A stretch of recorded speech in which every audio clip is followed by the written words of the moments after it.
5 easy steps on how you can edit your drone footage in 5 minutes on this week's Friday 5.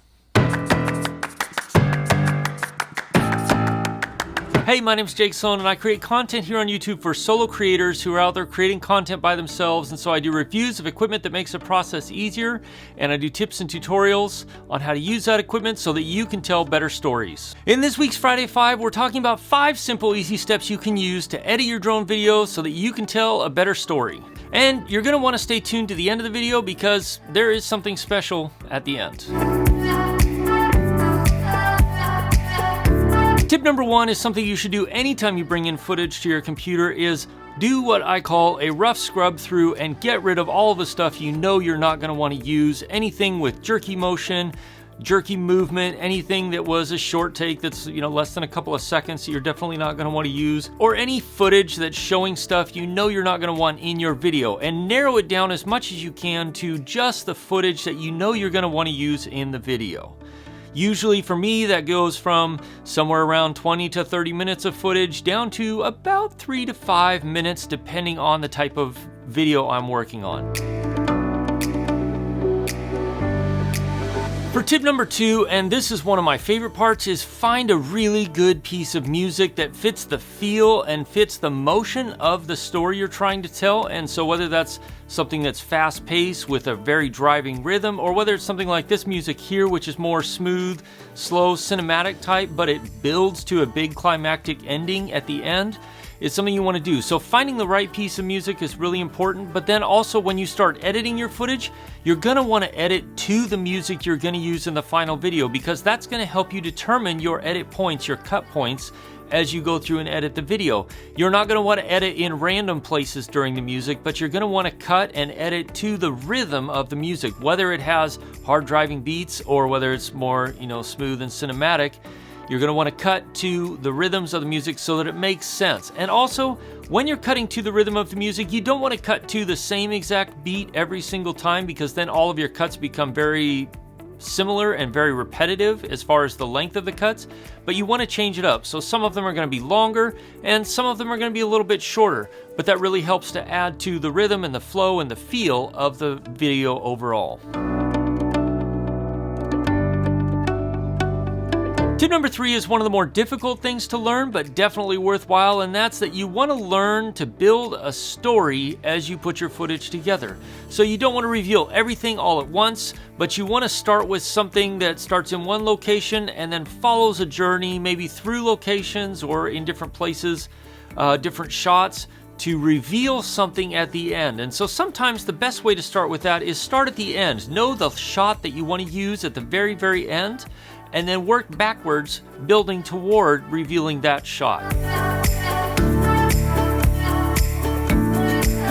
That leads me into tip number 4, which is you want to mix up your shots as far as the angle goes. You don't want to use all wide shots, which is a lot of what we use drone shots for, but you also want to mix in some close shots, like low shots, close to your subject, further away from your subject, kind of medium shots where you're showing a little bit more of the surroundings, and also add in wide shots or top-down shots, but mix up your angle and mix up your field of view so that your audience gets the idea of some of the different perspectives in the area you're filming. You don't want to have all really wide establishing shots, but you also want to show some points of interest, something your subject in that location, close up. All of those things will add interest and help to build toward the story of your video.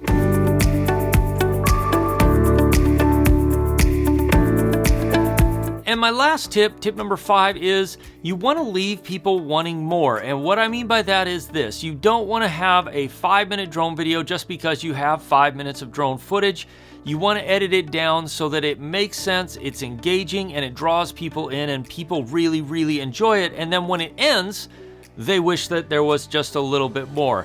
Now, there's a fine line between doing this, and it's something that just takes a little bit of time and a little bit of practice to really get the grasp and the feeling of it.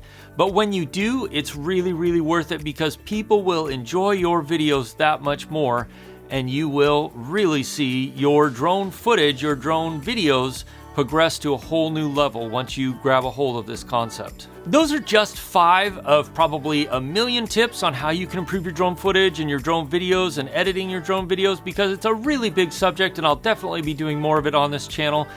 But I want to show you the completed video from beginning to end. It's not very long, just so you can see kind of all of these pieces put together in how I shot my drone video leading up to this big reveal at the end.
Thank you so much for being part of this community and subscribing to this channel. It blows my mind that I started last year at about 3,000 subscribers, and the beginning of this year we blew past 10,000. And my only goal last year was really just to post one video a week and create some quality content while showing you some great places in Alaska and delivering value through that content. And it just blew my mind how much people have enjoyed these videos. And so I want to say from me to you, thank you very much. It means a lot to me that you want to be part of this community and that you watch these videos. And to say thank you, I've created a giveaway. It's linked in the description for this particular gimbal, the Moza Aircross 2, which is a good gimbal. And if you're in need of a gimbal, it will definitely do a good job for you depending on your particular setup and how you use it. This is the professional kit, which means it comes with a focus motor and a few other accessories that it doesn't come with normally. And I want to give this away to you to say thank you. Now, there is a disclaimer and some specifics about the giveaway in the description, and at this time it's only going to be open to residents in the US. But I want to say thank you from the bottom of my heart. I really appreciate each and every one of you that watch these videos. Now, if you want to see more tips and tricks about drone videos, you can click or tap right here. I've created a short playlist that will take you through some other things that you can do to improve your drone videos. So click and I will see you in one of those videos. As always, if you've got questions, ask them in the comments below or reach out to me on Instagram or Twitter. Cheers.